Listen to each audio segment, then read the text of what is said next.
J'ai envie aujourd'hui d'affiner ce que je partageais dans ma dernière vidéo et de parler d'une subtilité, car il est facile de retomber, sans s'en rendre compte, dans une forme déguisée de contrôle quand on parle de création consciente.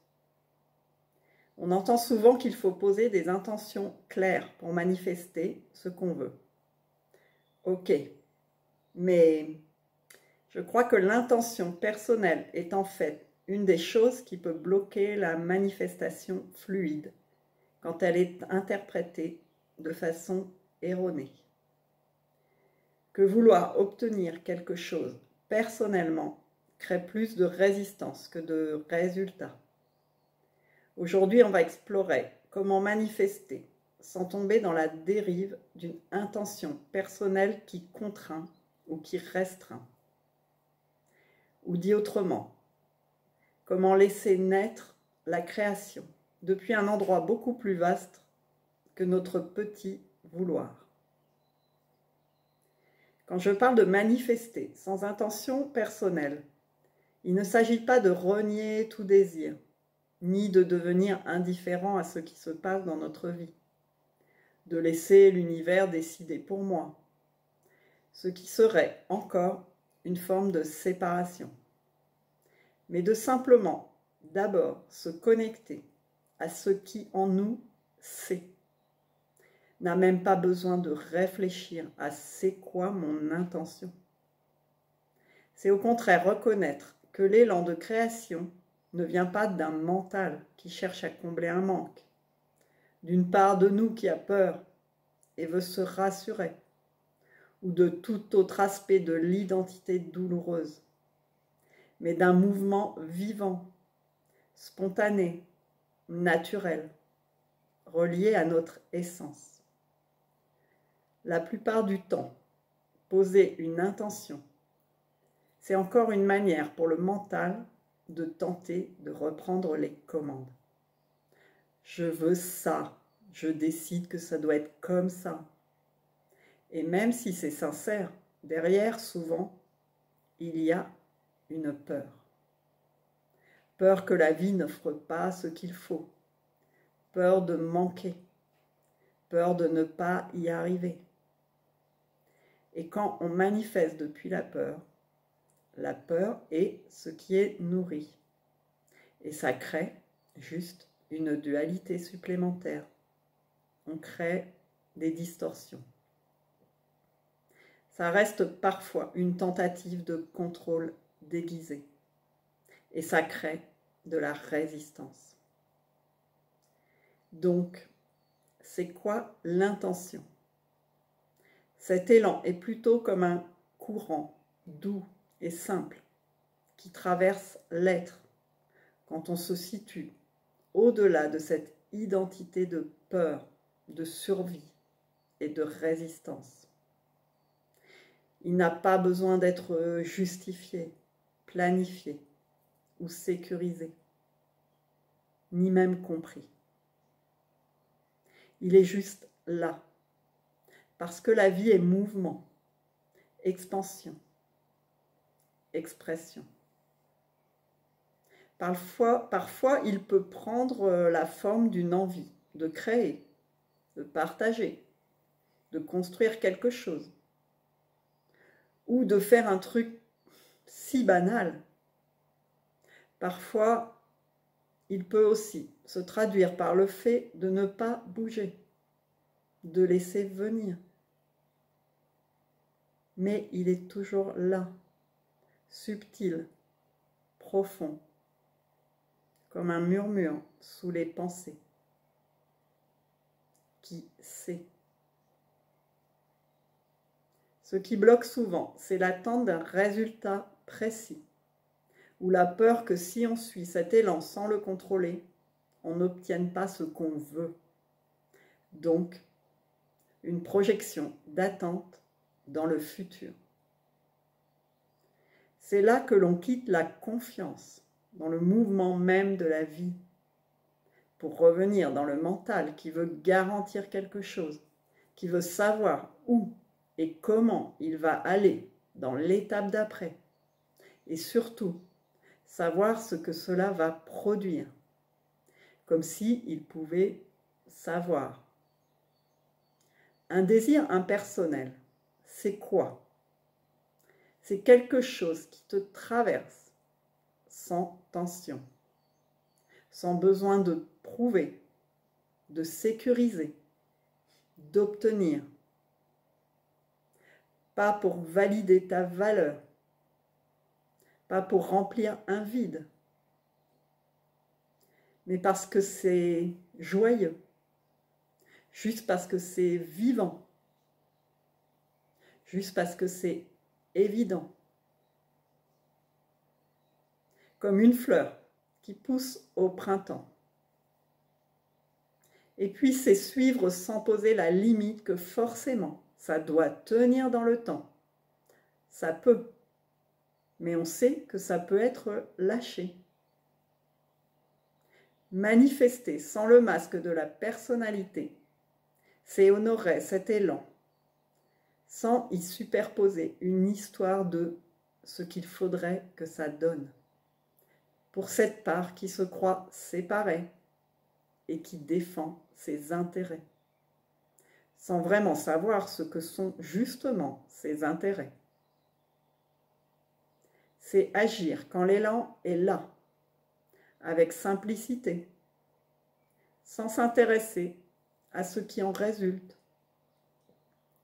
C'est laisser la vie circuler à travers soi, comme elle veut. Et si parfois tu ressens surtout de la peur et de la contraction, c'est important de le regarder avec douceur. La peur est souvent une couche protectrice qui se forme autour de l'élan naturel pour éviter l'inconnu, éviter la déception ou éviter d'être vulnérable, ou un mécanisme d'adaptation, même peut-être pour étouffer cet élan. Mais l'élan est toujours là, dessous.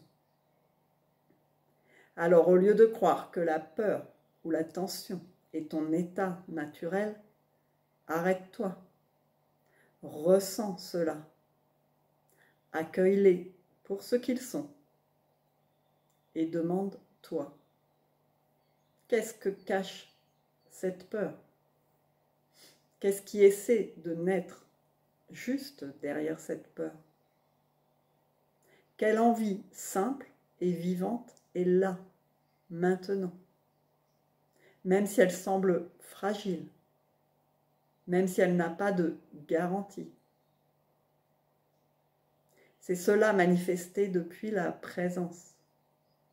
C'est laisser émerger l'envie la plus simple, la plus vivante, et lui faire confiance, sans tout de suite la couvrir d'attentes et d'objectifs figés. Manifester de cette façon, ce n'est pas être passif, ni détaché, au point de devenir passif et aquaboniste, un je m'en fiche. C'est au contraire un engagement encore plus intime avec soi, à suivre la vie telle qu'elle se déploie en toi, sans vouloir lui imposer une direction qui ne correspond qu'à des schémas appris ou des conditionnements. Être au plus près de toi et de qui tu es.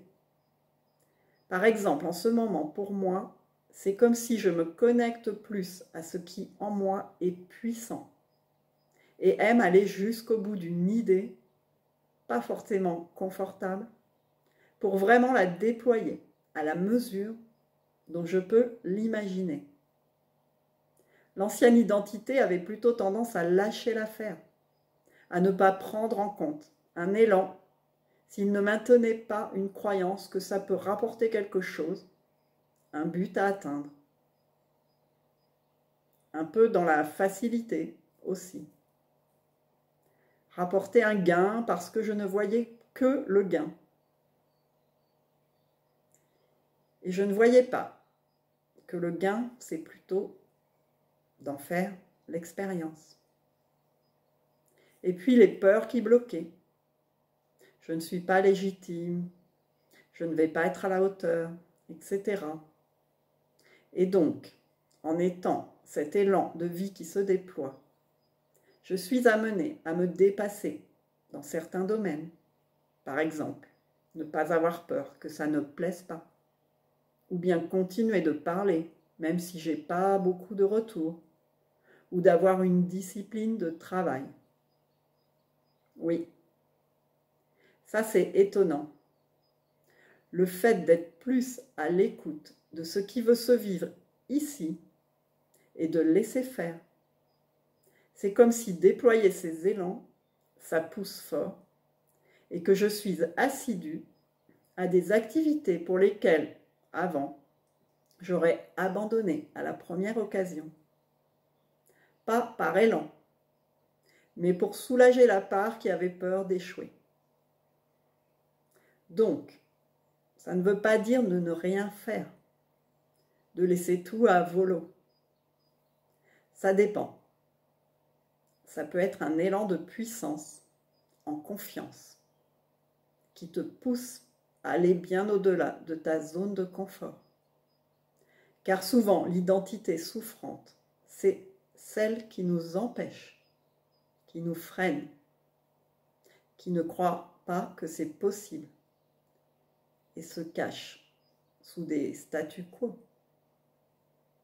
Donc vraiment, j'insiste, il est important de bien être dans ce regard neutre, ce qu'on peut appeler impersonnel, qui pour moi est cet endroit sans contraction, pour découvrir, c'est-à-dire au sens propre, enlever ce qui couvrait, qui prend souvent des allures de non-faire, de non-dire, de ne pas être soi, pour masquer une peur de se montrer tel que l'on est.